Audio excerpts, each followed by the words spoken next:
Bueno, buenos días. Os doy la bienvenida a esta presentación del Máster en Derecho del Transporte de la Universidad Jaume I. Mi nombre es Agent Puig, soy el director del máster, soy profesor titular de Derecho Mercantil aquí en la Universidad Jaume I y soy también el secretario académico del Instituto Universitario de Derecho del Transporte, que es quien organiza esta actividad. Em, Tenía pensado hacer una breve introducción a lo que supone el transporte para la economía y qué implica eso desde el punto de vista jurídico y explicaros después también muy brevemente en qué consiste el máster y cuáles son los puntos fuertes que tiene. Quizás convenga empezar diciendo que el sector del transporte es, como se puede imaginar, fundamental para el desarrollo no solo económico, sino también social de cualquier país.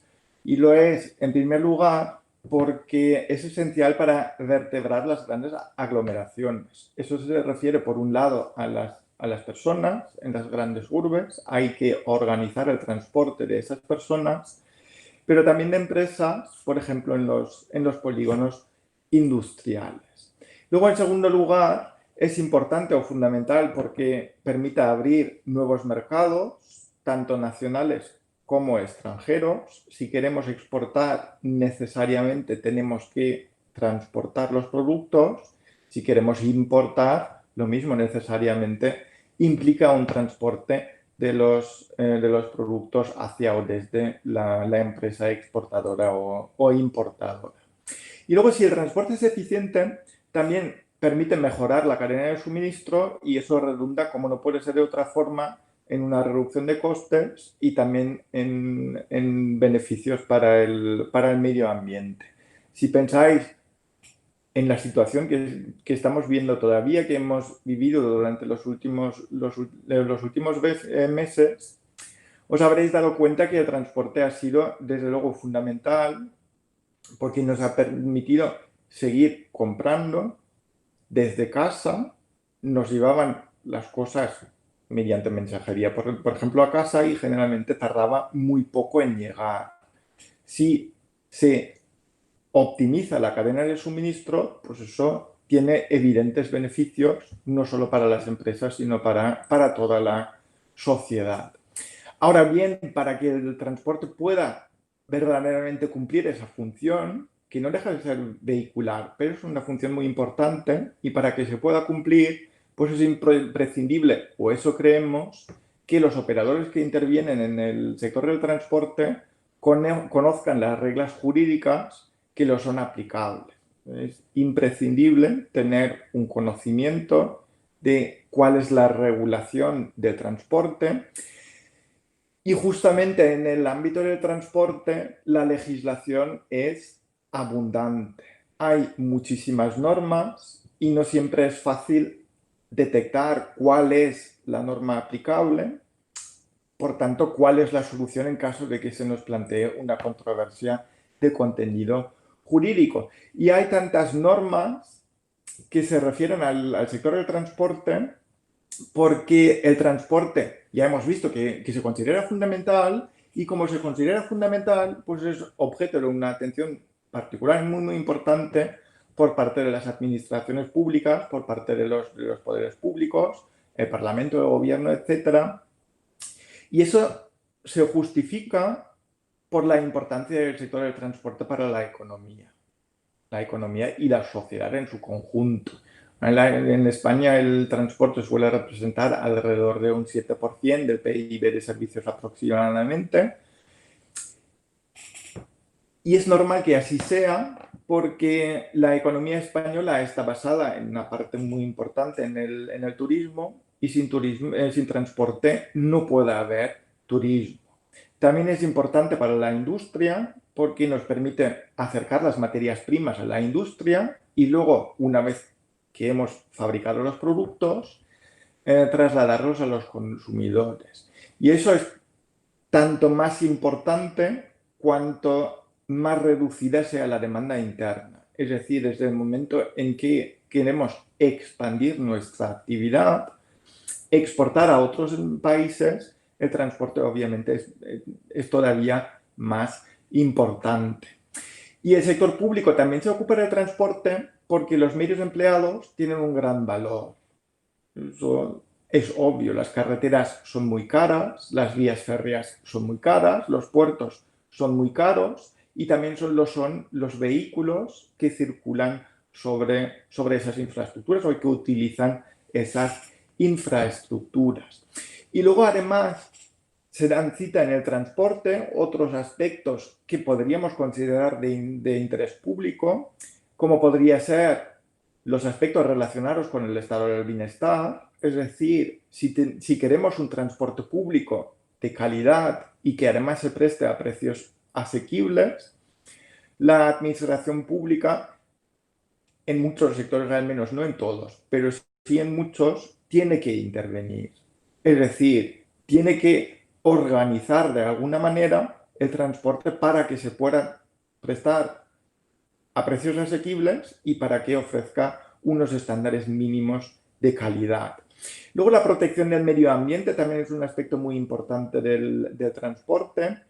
Causa externalidades, contamina el medio ambiente, algunos medios más, el aire por ejemplo, algunos menos, el ferrocarril, pero desde luego es un tema muy importante a tener en cuenta. Y luego está, como no puede ser de otra forma, también la seguridad del transporte. Es decir, el transporte no solo tiene que ser de calidad y a precios asequibles, sino que también tiene que ser seguro para los pasajeros y también para todas las demás personas que comparten una misma infraestructura. Por ejemplo, si un camión que circula por una carretera es inseguro, es posible que tenga un accidente que afecta a otra persona que a lo mejor va en su vehículo particular y no tiene ninguna relación con el transporte. Y eso ha llevado a que la intervención de las administraciones públicas sea bastante intensa. De hecho, el sector del transporte es uno de los pocos servicios que no se han liberalizado plenamente en el ámbito de la Unión Europea, al menos en lo que se refiere, por ejemplo, al transporte por carretera. Ahí existen limitaciones muy importantes y esa intervención de las administraciones se refiere en primer lugar a los propios empresarios, es decir, a las personas que quieren prestar servicios de transporte. Y eso se traduce, por ejemplo, en la necesidad de obtener una autorización o licencia para prestar esos servicios. Para prestar servicios de transporte público de mercancías, necesariamente hay que tener una autorización, hay que cumplir unos requisitos. Si se cumplen, se obtiene esa autorización. Y sin autorización, pues no se pueden prestar servicios de transporte y si se hacen, pues será una infracción que será sancionada. Luego, en segundo lugar, esa intervención también se refiere a la propia empresa de transporte, es decir, esa organización de capital y trabajo para realizar una actividad económica en el mercado. Y eso se traduce, por ejemplo, en la regulación de los recursos humanos. Las horas de trabajo, por ejemplo, están muy limitadas en el ámbito de transporte. Y es lógico por un tema que os decía antes. Si tenemos un camión que circula por una autopista, si el conductor lleva 12 horas conduciendo y está cansado, pues es muy posible que tenga un accidente que afecte no solo a él y a su vehículo, sino también a otras personas que puedan estar circulando por esa misma carretera. De ahí que la intervención sea necesaria y se lleva a cabo y también se controla de manera bastante intensa. Y luego la intervención también afecta al régimen legal aplicable a la actividad, no en todos los supuestos, pero sí en bastantes. Imaginaos, por ejemplo, el transporte urbano de personas es una actividad que no suele ser rentable. Hay algunas líneas que a lo mejor lo son, otras muchas que no lo son, y por eso se establece que esos servicios son servicios de interés económico general que se tienen que prestar y por eso se imponen a la empresa que los presta obligaciones de servicio público. Es decir, debe prestar el servicio aunque no sea rentable, pero a cambio obviamente de que la administración subvencione ese transporte por la razón que hemos visto antes, para que el transporte pueda ser de calidad y a precios asequibles. Pero a pesar de toda la intervención que pueda haber por parte de las administraciones públicas, la actividad en sí se realiza siempre en el mercado, en el marco de la economía de mercado. Es decir, se rige en principio por la oferta y la demanda, e incluso en los servicios sujetos a obligaciones de servicio público se celebra un contrato de transporte. Y el contrato de transporte pues, es uno de los temas fundamentales de los que nos ocupamos en los distintos módulos que componen el máster. Pues bien, si pasamos a ver en lo que consiste concretamente el máster en Derecho del Transporte, lo primero que habría que decir es que es un máster propio de la Universidad Jaume I. Eso hay que recalcarlo para que no haya equivocaciones. El máster es un máster propio, no es un máster oficial o un máster universitario. Eso tiene como consecuencia, por ejemplo, que no permite el acceso al doctorado. Por lo demás, hay muy pocas diferencias, también son 60 créditos. Nos permite utilizarlo en el mercado del trabajo, pero como decía, no es un máster oficial, por tanto, no nos permite utilizarlo para acceder a los programas de doctorado de las universidades españolas. En segundo lugar, ¿qué es lo que buscamos nosotros? Lo que buscamos es ofrecer una visión de conjunto, es decir, que de alguna manera se toquen todos los modos de transporte, transporte terrestre, transporte aéreo, transporte marítimo y transporte multimodal, pero también otros aspectos que consideramos que son fundamentales para entender el funcionamiento del sector del transporte. Y ahí entrarían cuestiones como, por ejemplo, el transporte y seguro, transporte y derecho laboral, es decir, los derechos y las obligaciones de las partes en materia laboral, y también la fiscalidad de la empresa de transporte, cómo se tributa, qué impuestos hay que pagar. Existen otras muchas ofertas de másteres en materia de transporte en España. Por ejemplo, hay unos cuantos másteres de Derecho Marítimo o másteres en materia de logística. Es decir, se centran en ramas más concretas. Lo que pretendemos nosotros es otra cosa distinta. Lo que queremos es proporcionar una formación integral en todas las cuestiones jurídicas que consideramos relevantes, que surgen o puedan surgir cuando se contrata o cuando se presta un servicio en el ámbito del transporte. Eso obviamente tiene como consecuencia que el derecho marítimo o el derecho de la navegación marítima se ve con mucha menos extensión de lo que se puede ver en un máster que solo se ocupa del derecho marítimo, pero tiene la ventaja de que nos permite obtener esa visión de conjunto a la que me refería hace un momento. Y luego, por último, penúltimo, es un máster online, lo cual significa que el máster se puede compatibilizar con la formación, con el ejercicio de una actividad profesional. Podemos realizarlo mientras estamos trabajando porque organizándose bien se pueden hacer las dos cosas. No hay clases presenciales, tampoco hay clases que podríamos llamar síncronas, es decir, que se imparten en tiempo real, sino que el máster está basado en materiales teóricos, ahora lo veremos, que permiten el estudio en el momento en que se tenga tiempo o libertad para hacerlo. Y luego, por último, los materiales de estudio pues, están siempre actualizados porque se actualizan todos los años. Os decía antes que la intervención de la administración pública en el sector del transporte es muy importante y eso significa que la legislación se modifica muy a menudo. Por tanto, los materiales, pues obviamente, se actualizan para cada edición del máster. ¿Cuáles son los temas que específicamente abordamos dentro del máster? Pues ofrecemos una introducción al derecho de transporte que sirve básicamente para entender de qué va el asunto, qué es el derecho de transporte, qué modos de transporte hay, por ejemplo, cuál es el papel del Estado, cuál es el papel de las comunidades autónomas, cuál es el papel de la Unión Europea, y a partir de ahí ya entraríamos a analizar los distintos medios de transporte. Empezaríamos con el transporte terrestre de mercancías, transporte terrestre, ese transporte por carretera y transporte por ferrocarril.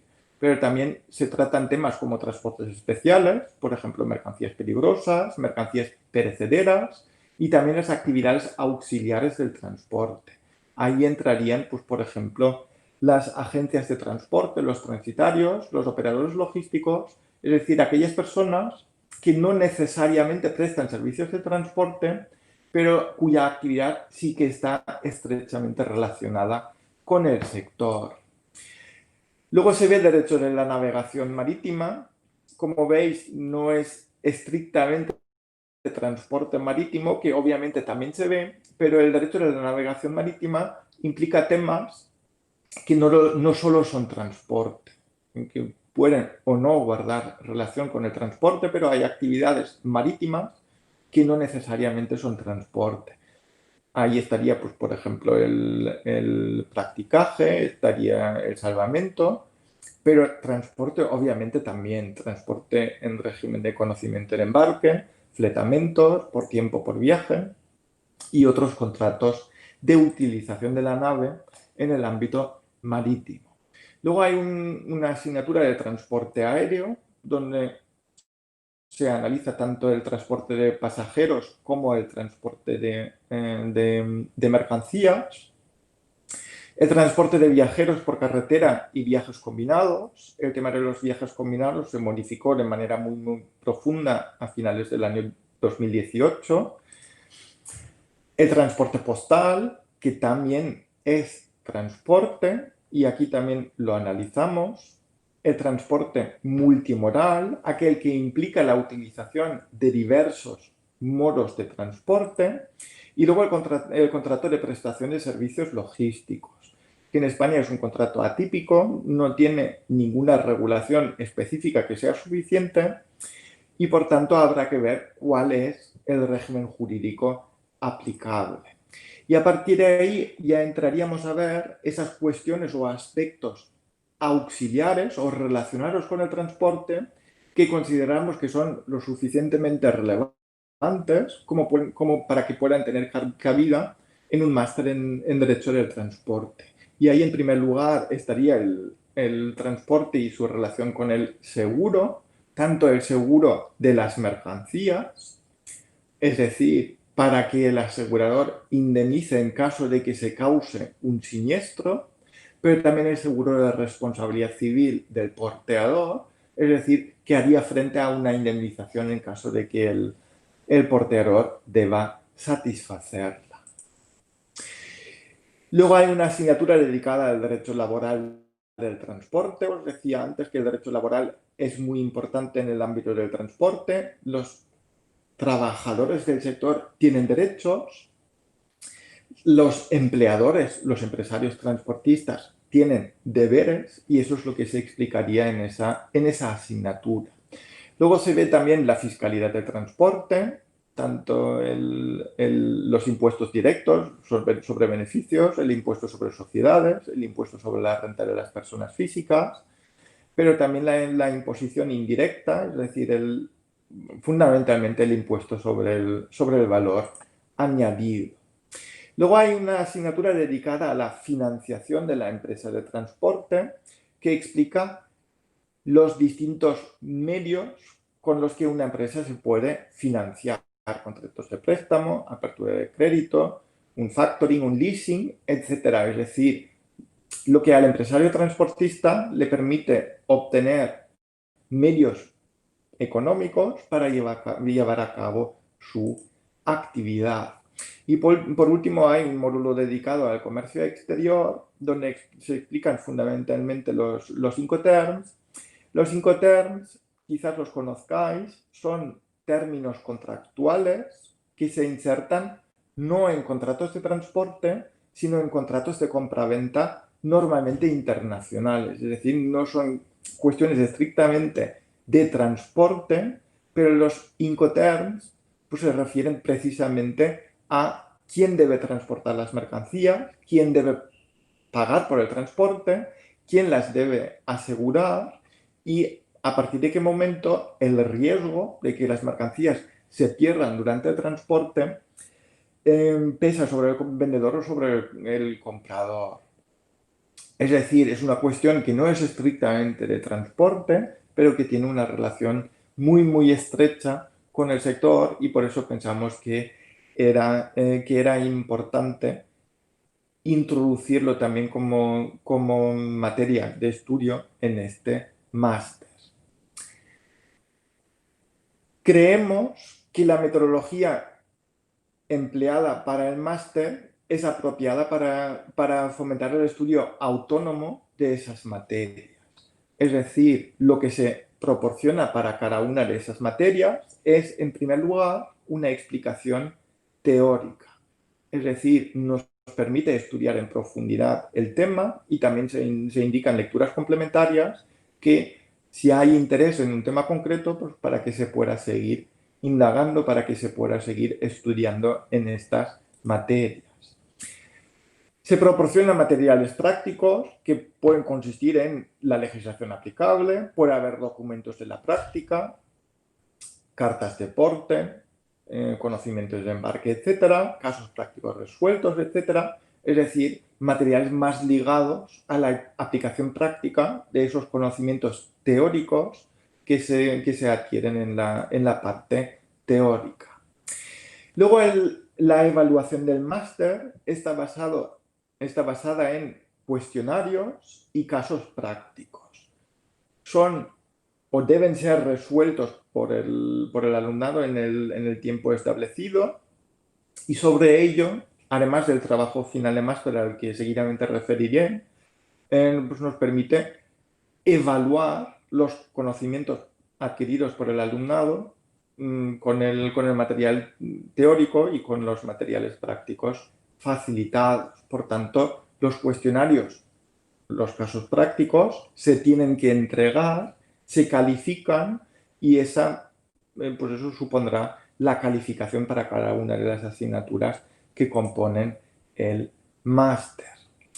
Hasta ahora siempre hemos previsto unas 2 semanas para cada una de las asignaturas o módulos, lo cual nos parece un tiempo bastante razonable para poder estudiar el material teórico y resolver los cuestionarios tipo test o los casos prácticos. Además, si prevemos 2 semanas más o menos por asignatura, pues nos permite terminar el máster dentro de los límites temporales fijados. El máster actual, el del curso 2019-2020, empezó en noviembre y ahora mismo, desde esta semana, hemos entrado en la última asignatura, por tanto, vamos a terminar el máster antes de que finalice el mes de julio. Y finalmente, y eso es obligatorio, hay que realizar un trabajo de final de máster.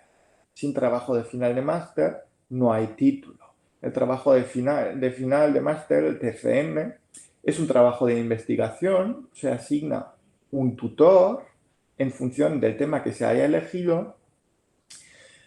Se tiene tiempo, pues más o menos desde febrero hasta principios de septiembre para entregarlo y tiene una extensión de unas 25 o 30 páginas. Es decir, tampoco es un trabajo demasiado extenso, pero permite profundizar en algunos de los temas del programa y hacerlo de la mano de un tutor que sea especialista en el tema elegido para el trabajo final. Y luego, y con eso termino, hemos procurado reunir en este máster a algunos de los mejores especialistas que hay en España para cada una de las materias que se tratan en el máster. Y son tanto académicos, es decir, profesores universitarios, como abogados especializados en el ámbito del transporte. No os voy a mencionar a todos, Lo son todos los que están, pero no están todos los que son. Por poneros algunos ejemplos, pues Fernando Martínez Sanz, que es el antiguo director del máster, es el autor de una de las monografías más conocidas sobre el CMR, el Convenio sobre el Transporte Internacional de Mercancías en España. Francisco Sánchez Gamborino es abogado especialista en temas de transporte y acaba de publicar ahora en febrero un comentario a ese mismo convenio, al convenio CMR, aparte de otras muchas publicaciones. Edita, por ejemplo, el Factbook, que es un libro de consulta más práctico para la legislación del transporte. Luego está Juan Luis Pulido, que tiene uno de los manuales de derecho de la navegación marítima más utilizado en España. Están María Victoria Petit Lavall y María Jesús Guerrero Lebrón, que son coautoras de un importante tratado de derecho aéreo.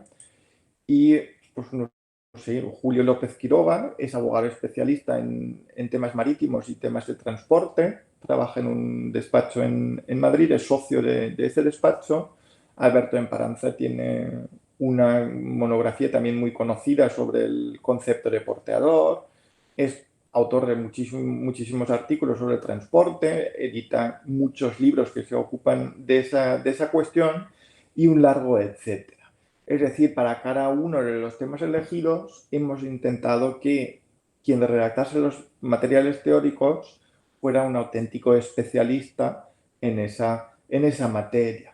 Y yo creo que eso en los materiales se nota, son de muy alta calidad y permiten entender el tema, yo creo que con bastante facilidad.